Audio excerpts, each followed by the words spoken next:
We're not going to have to hunt too hard for number 2. There it is, right there. Let's pull it out and read it. Again, it's the Disney Storybook Library Advent Calendar, Countdown to Christmas with 24 exciting books.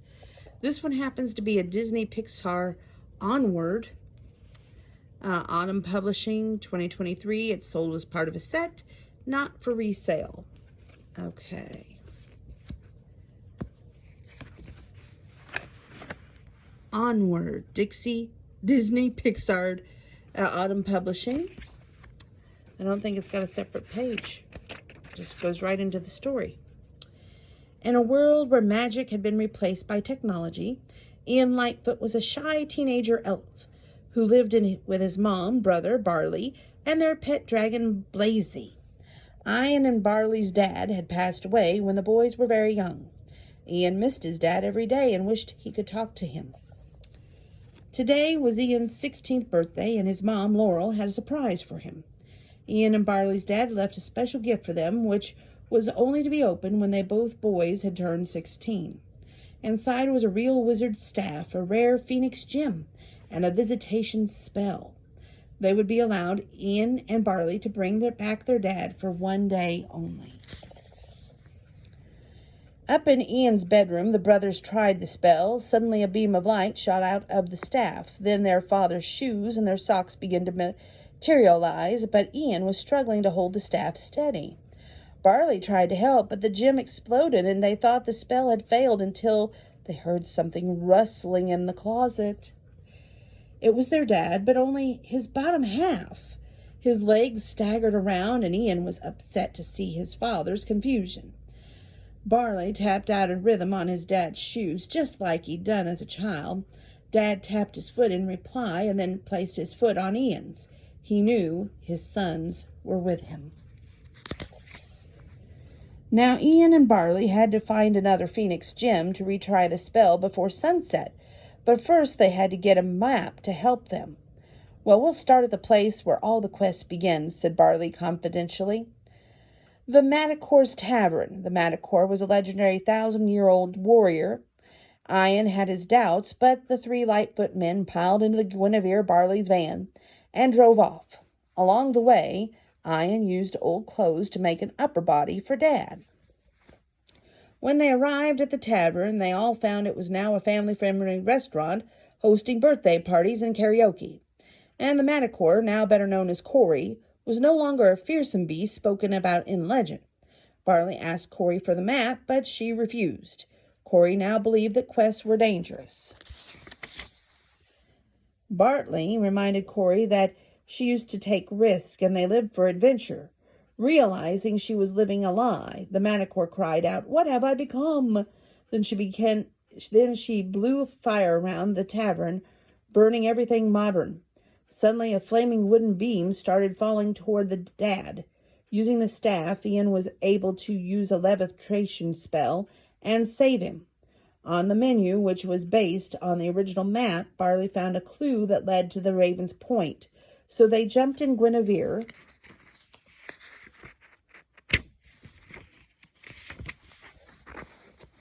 On the way, they needed to get gas. As Ian was filling up the van, he heard Dewdrop, the leader of a motorcycle club of tough-talking spirits called Pixie Dusters, arguing with Barley. Then Dad accidentally bumped into the Pixie Dusters motorbike, and they all fell over.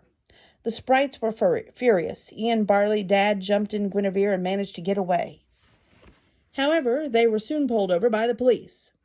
Ian used a disguise spell to cloak himself and Barley in an image of Officer Bronco, their mom's boyfriend, but the spell came with a rule. If Ian lied, a part of the disguise would disappear. The plan worked until one of the officers called Barley a screw-up. When Ian disagreed, one leg vanished, and Barley knew Ian had lied. Having gotten away from the police, Ian tried to explain that he didn't think his brother was a screw-up, but Barley knew that magic didn't lie. Barley turned on the music in the van and got out. "I don't know how any of this stuff works," exclaimed Ian. "All I know is that everything we've done tonight has gone wrong." "It's gone wrong because you won't listen to me," replied Barley. Suddenly, Dad started dancing to the vibrations of the music. He strutted around with the boys and got them dancing too. When the tension broke, Barley said he wanted a chance to prove himself, and Ian agreed to do things his way. Meanwhile, worried about her sons, Laurel had been to the burning tavern where the Manticore told her about the quest. The tavern owner remembered about Phoenix Gem curse, which she'd forgotten to mention to Barley and Ian. The only thing that would help against the curse was the enchanted sword, the Curse Crusher. They raced to the pawn shop and managed to get the sword back at the inflated price from the greedy owner, the Grecklin. Back on the quest, Dad had reached a statue of a raven. Barley realized that the clue wasn't leading them to a raven's point. It was telling them to go where the ravens were pointing. Sure enough, when they looked in the direction of the statue pointed, they could see another raven in the distance. Ian was impressed. Maybe his brother had been right all along.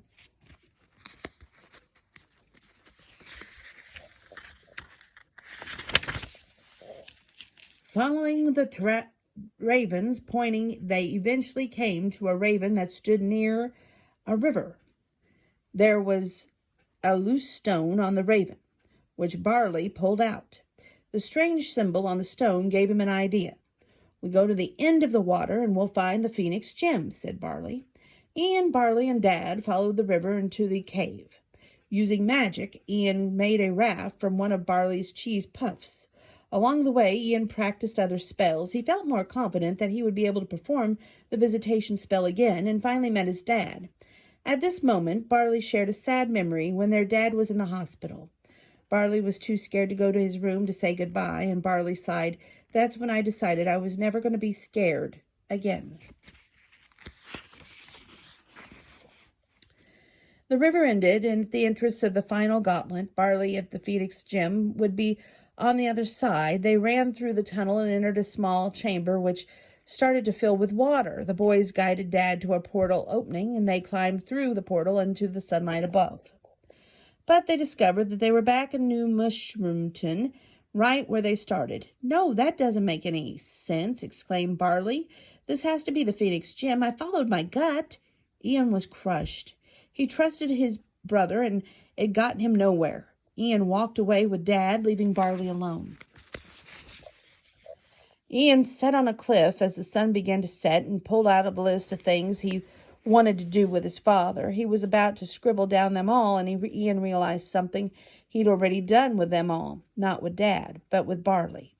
He thought about the times during his life that his brother had encouraged him and had helped him become a better person. Barley had always been there for Ian, and now Ian would return the favor. In the meantime, Barley noticed that some stone from the raven statue fit perfectly in the old fountain. It opened up, and the hidden chamber revealed the Phoenix Gem. Ian returned to help, but suddenly a smoky mist poured out of the fountain, and it was the curse. The fire-breathing beast stomped toward Barley. "Run!" he shouted to Ian and Dad. Just then a dark shape swooped down from the sky. It was the Manticore, wielding Curse Crusher, the laurel riding on her back.